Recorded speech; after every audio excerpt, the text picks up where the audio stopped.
In 1889, William Whiteway was elected Prime Minister of Newfoundland. One of his major campaign promises had been to finish the Trans-Island Railway. Work on the line had started in 1881, but the contractor hired to finish the job declared bankruptcy 3 years later. Construction floundered for the rest of the decade.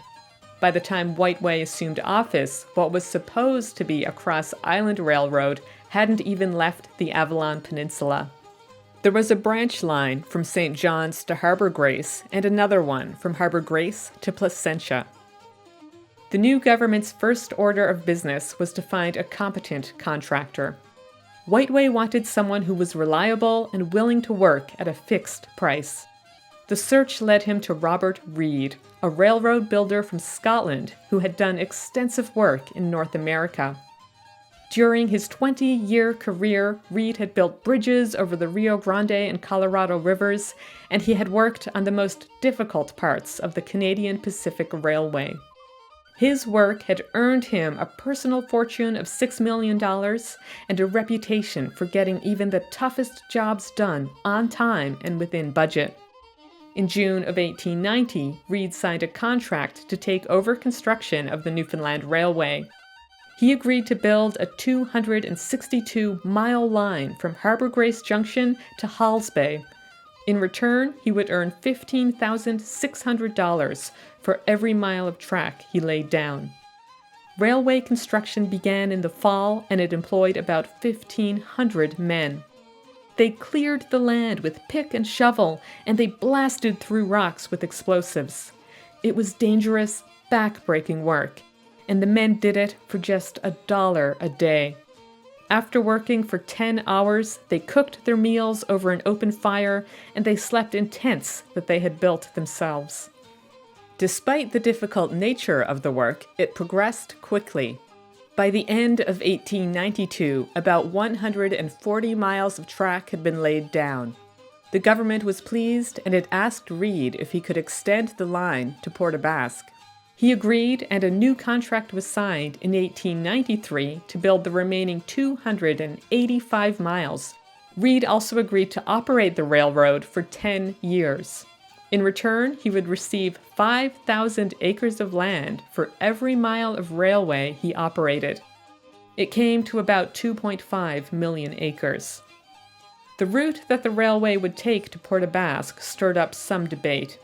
Reid wanted to build all the way to Halls Bay and then turn southwest, but the government disagreed.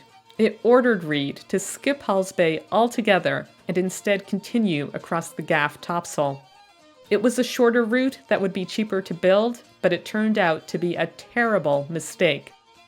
Elevated and exposed, the Gaff Topsail experienced some of the worst weather conditions on the island, including giant snowdrifts that could measure 4 meters or taller. Keeping the railway open in the winter would become a persistent and expensive problem. Work proceeded at a fast pace and employed between 2,000 and 3,000 people at its peak.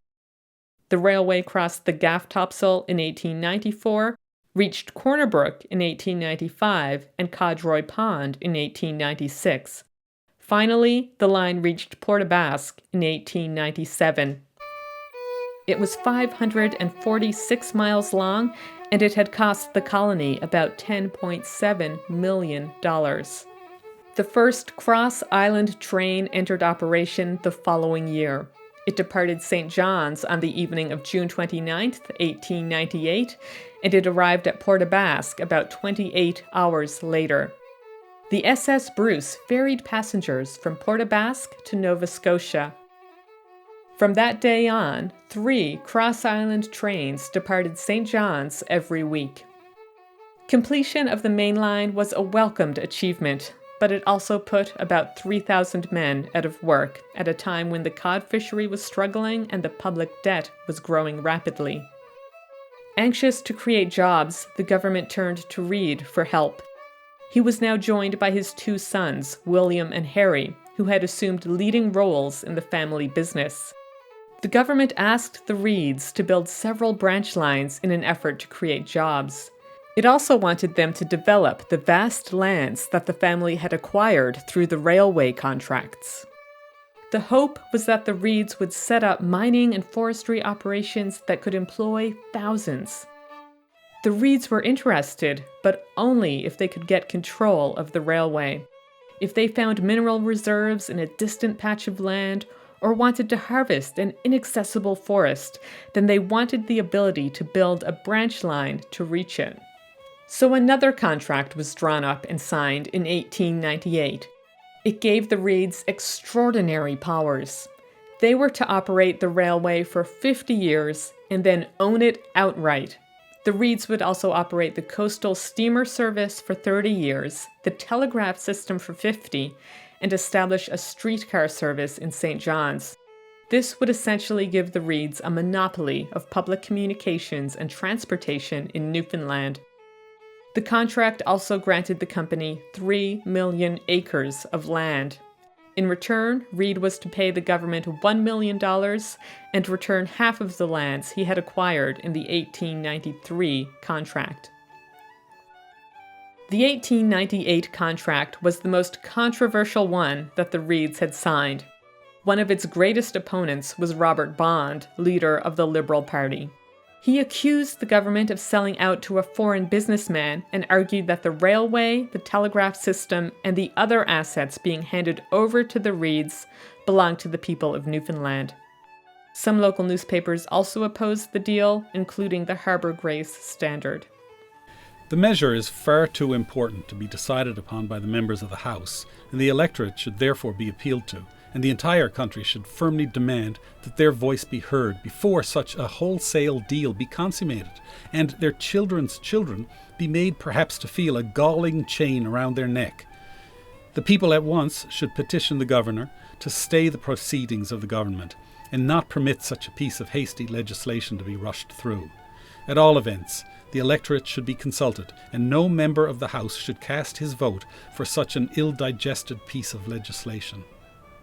Debate in the House of Assembly was divisive, and support for the 1898 contract dwindled.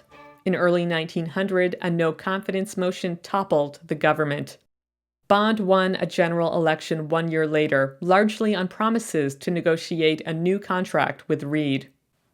Under the new agreement, the government returned Reids $1 million and maintained ownership of the railway and the telegraph system. Reid agreed to operate the railway until 1951 and gave back 1.5 million acres of land. The Reids resented the new contract. They felt that it limited their ability to develop their lands and saddled them with the operation of a railway that would never turn a profit. Several factors made the Newfoundland Railway a losing operation. Newfoundland's small population meant that the passenger volume was low, and the government's decision to use a narrow gauge rail instead of the more expensive standard gauge meant that the railway couldn't handle very heavy loads. Newfoundland's hilly terrain added to the problems, and so did the bad winters on the Gaff topsail. Delays were common, passenger and freight revenues low, and operating costs were high. Just digging the line out of the snow in the wintertime cost a small fortune. The situation became so bad that in 1905, the Reids tried to sell all of their Newfoundland holdings back to the government for $9.5 million. The government refused. In the coming years, the Reid Newfoundland Company did its best to keep the railway operating under dire conditions. It opened a few more branch lines, but the railway began to fall into disrepair. By the time the First World War broke out in 1914, it was running a $200,000 deficit every year. In 1922, the Reids hired a railway expert from Canada named R.C. Morgan to investigate the problem. He found that the railway was inefficient and its operating costs unsustainably high. It cost the Reid Company 7.5 cents to move 1 ton of freight 1 mile, but it only cost the Canadian Pacific Railway 1 cent to do the same thing. Morgan summed up the problems in his report. The railway has always been a losing venture from its inception because traffic was too light, Train load was too low on account of heavy grades, light engines, light rail, and bridges. Rates were too low. Branch lines were built without any hope of remunerative traffic. Agencies were maintained when not warranted by business conditions. Labor and material costs increased tremendously, whereas freight rates have remained nearly stationary. In May of 1922, the Reids shut down the railway for a week, stating that they could no longer afford to pay their workers. By then, they had lost about $6 million to the railway. It was time for the government to step in. It cancelled the Reid Newfoundland Company's contract and agreed to pay it $2 million for various improvements it had done to the railway and the St. John's Dry Dock.